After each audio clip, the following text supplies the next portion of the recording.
안녕하세요. 이번 영상은요, 6월 23일 아침 뉴스 브리핑 영상입니다. 먼저 미국 증시 흐름부터 보시면요, 다우지수가 0.2% 정도 하락 중에 있고, 나스닥 종합지수는 0.44% 상승 중에 있습니다. 전일은 나스닥 지수가 좀 많이 밀렸고요. 다우는 보합선에서 마감을 했는데, 일단 기술적 반등 나와주고 있고, 우리나라도 전일 기술적 반등으로 좀 보이는 상승 정도로만 시세가 나왔거든요.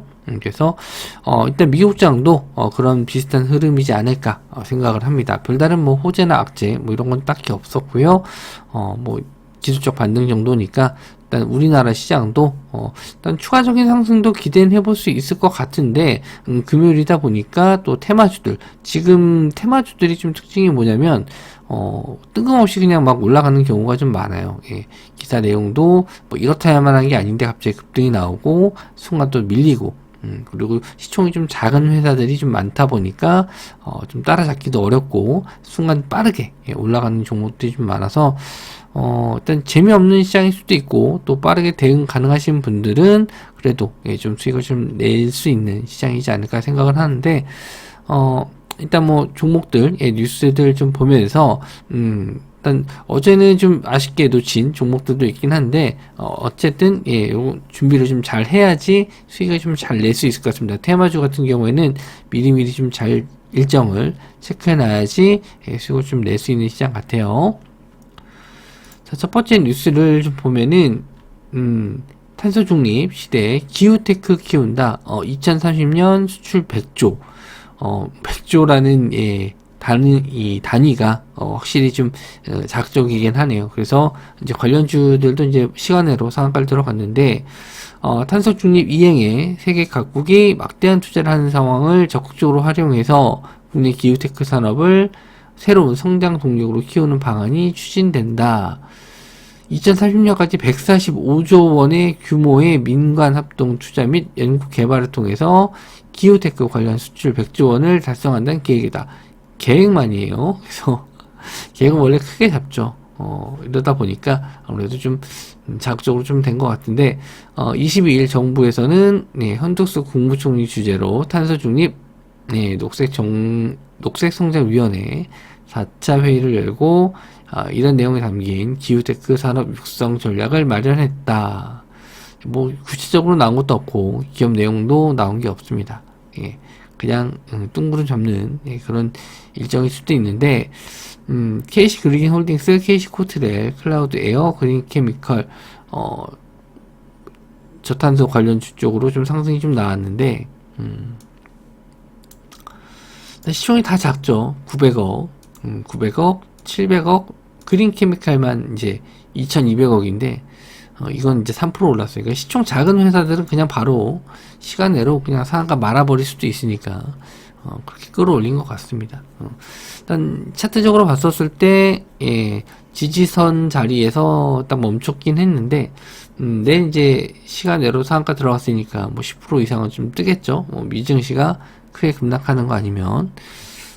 그래서 이제 21선 자리, 일단 시간 내로는 2,900원에서 마감인데, 한 3,000원 정도까지는 올라오지 않을까, 그렇게 좀 보고 있고요. 갭 뜨고 나서 밀려버리는 경우도 있어요. 이게 구체적으로 내용이 안 나와 있거나, 그러면은, 밀어버리는 경우가 좀 많은데, 저는 매매 관점으로 보진 않습니다. 그냥, 시간 내로 상한가 들어가서, 이런 이슈로 상한가 들어갔다라고 좀 말씀드리는 정도지, 이렇게 추천드릴 정도는 아닌 것 같아요. KC 그린 홀딩스도 좀 마찬가지고요. 이 종목은 그나마 좀 20일선 자리는 우상향 중에 있고, 전에 갭상승 뜬, 요런 자리들, 요런 자리들 보면은 갭상승 뜨고 그냥 확 밀어버리잖아요. 그쵸? 이런 거 조심하셔야 돼요. 이런 거. 그래서 시가 운봉 떨어지면 좀 조심하셔야겠죠? 저는 일단 말씀드린 대로, 매매 관점은 아니라는 거. 그리고 클라우드 에어, 그리고 그린 케미칼. 일단 클라우드 에어 같은 경우에도 요 상한가 들어갔었던 자리는 안 깨지긴 했는데, 이렇게 저는 좋아하는 업종은 아니라서 일단 이거는 좀 패스할 겁니다. 그린 케미칼도 좀 마찬가지고요. 자, 자, 그리고 현대코퍼레이션, 예, 우크라이나 재건 우리의 손으로 하면서 우크라이나 재건 사업의 이제 속도를 높인다. 현대 쪽이 이제 뭐 관련 있는 기업들이 좀 몇 개가 있죠. 우크라이나, 예, 뭐 고위직 담당자가 이제 공장도 들르고 해서 좀 관심을 좀 많이 갖고 있구나. 이제 그게 현대건설기계, 예, 요게 관련주로 좀 엮여서 상승이 좀 나왔었는데, 시간으로는 이 현대코퍼레이션이 이제 상가를 들어가고요. 현대건설기계랑 현대인프라코어, 이건 이제 건설기계 쪽이죠. 장비 쪽. 그래서, 뭐, 재건 사업에서는 빠질 수가 없습니다. 굴삭기라든지 이런 건설 장비 기계가 좀 필요하기 때문에, 충분히 또 수혜를 볼 수도 있고, 또 철도 쪽에서는, 현대 로템, 이쪽을 좀 볼 수도 있기 때문에, 다 이제 현대 쪽이죠. 현대 쪽을 한번 더 시세 보셨으면 좋겠고, 현대 코퍼레이션이 이제 크게 상승이 좀 나왔을 때, 현대 건설 기계라든지, 현대 인프라코어, 현대 로템도 같이 가는지 보시면 될 것 같습니다. 현대 코퍼레이션이 그나마 시총이 지금 제일 작아요. 그래서 이제 시간 내로 상가 들어갔고, 현대 건설 기계랑 현대 인프라코어, 현대 로템 이쪽은 다 시총이 좀 커서 상승이 나오더라도 예, 뭐 한 2-3% 정도 기대해 보실 수 있을 것 같고, 현대 코퍼레이션은 일단 22,900원 요 자리인데 거의 직전에 예, 저항대 자리까지는 올라왔네요. 뒤로 더 있나 볼까요? 예, 뭐 추가적으로 더 올라오네요. 그러면은 예, 요 시가 자리를 지지한다라고 하면은 뭐 추가적으로는 더 볼 수 있을 것 같은데, 어째 이 종목 이제 거래 대금이 어제는 30억 정도 터졌거든요. 많이 터졌을 때는 한 200억. 그래서 저도 일단 갭 두고 나서 예, 거래 대금이나 시가 자리가 지지가 되는지 정도를 좀 봐야 될 것 같습니다.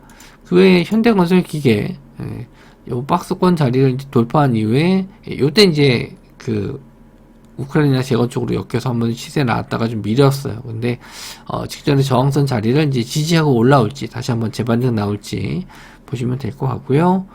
그리고 현대 인프라코어 아직 뭐 추세 살아있죠. 괜찮습니다. 현대 로템도 최근에 방산 이슈로 좀 상승이 좀 나왔었거든요. 하나 에어로스페이스가 실적으로 좀 끌어올렸는데 그거 이제 그 다음으로도 현대 로템도 이제 실적 관련으로 또 상승이 좀 나오긴 했는데 철도 쪽하고 방산 쪽하고 둘 다 갈 수도 있기 때문에 현대 로템도 추가적인 상승 충분히 좀 나올 수 있다라고 좀 봅니다. 예, 다 두고 보셨으면 좋겠어요. 자, 그리고 예, 현대차 그룹 영업이익 8조 원 넘을 것, 2분기 어닝 시즌도 동무대다. 1분기 때 이제 어닝 서프라이즈가 나왔습니다. 예, 흐름 좋았었고요. 2분기 때도 좋아질 것이다 라는데 최근에 좀 예, 몇 가지 좀 일로 안 좋은 일로 좀 밀리긴 했어요. 그래서 일단 뭐 2분기 실적 발표를 좀 기대해 봐야겠다 이제 그 생각은 하긴 했는데 기사가 좀 나왔네요. 2분기 실적도 괜찮을 거다. 업황 및 실적 피크아웃 우려로 현대차 주가가 좀 예, 박스권으로 보였지만 7월달 예, 아이오닉 5N 영향으로 글로벌 뭐 업종 재평가다. 뭐 이렇게 얘기가 나왔습니다. 뭐 나와봐야 아는 건데 일단 뭐 긍정적인 시그널 예 뭐 볼 수 있다라고 하니까 딱 관련주죠. 현대차 그룹 쪽 부품 납품하는 회사들 두올, 다이나믹 디자인, 네오오토, SL, 화천기계, 아진산업. 예전에 한번 기사 나오면서 상승이 좀 나왔었던 종목들 좀 뽑아본 거거든요. 예, 뭐 부품주가 더 많긴 하죠. 네, 기사 내용이 나왔었던 종목들. 두올, 일단 급등한 이후에 조정받고, 급등한 이후에 조정받고, 여기 상한가 들어갔었던 자리들 있죠? 예, 요런 자리들이, 지지가 되는지, 여기랑 여기겠죠? 근데 여기서 좀 많이 밀렸어요. 그러니까 상승 파동이 한 번 나왔다 밀렸고, 두 번째 파동 나왔다 밀렸고, 여기서 이제 돌파 나오면은 목표치가 좀 짧아질 것 같긴 한데, 되돌림이 좀 커서, 일단은 뭐, 단기 반등 정도는 한번 기대해 볼 수 있을 것 같고요. 그리고 다이내믹 디자인 역시나 상승 이후의 조정, 예, 좀 길게 조정을 좀 받긴 했어요. 예, 그래서 이번에 상승 나왔을 때는 크지 않을 가능성이 좀 있습니다. 그리고 네오오토 시총이 좀 작아요. 예, 600억. 예, 그래서 어제 이제 좀 많이 밀렸는데 이거 되돌리는 게 쉽진 않을 것 같거든요. 일단 뭐 만약에 요 음봉을 좀 되돌리는 장대 양봉이 나와주면은 이제 추세 전환 그리고 정고점까지도 한번 노려볼 수 있는 상승 나올 수 있는데, 일단 요 음봉을 덮는지 한번 좀 보셔야 될 것 같고, SL 시총이 좀 크죠 그나마. 그래서 21선 자리에 안착은 했는데 뭐 천천히 우상향할 수 있는지 그거 한번 보시면 될 것 같고, 화천기계는 이제 조국 관련주 쪽으로 좀 상승이 나왔습니다. 자동차 부품 쪽은 아닌데, 일단 끼가 있다 보니까 뭐 이 종목들도 다시 한번 좀 올라갈 수 있고, 아진산업. 저는 또 개인적으로 이제 아진산업을 좀 제일 좋게 보고 있는데, 상승한 이후에 박스권. 그러니까 예전에 이제 강의에서도 말씀 좀 드렸잖아요. 상승 이후에 고점 맞고 이렇게 박스권, 그리고 상승 이후에 박스권. 지금 상승 2파까지는 나온 거거든요. 여기서 이제 올라가면 3파인데, 3파는 일단 짧은 트레이딩 관점으로 좀 보셔야 될 것 같고, 일단 여기 하단 지지선이 있기 때문에 요런 자리 손절 라인 잡고 한번 노려봐도 될 것 같아요. 그거는 뭐 톡방에 계신 분들한테 한번 다시 설명해 드리도록 하겠습니다. 자, 그리고요, 차세대 게임 체인저 4680 배터리 개발, 한국과 일본 기업 불꽃 튄다. 불통이래요.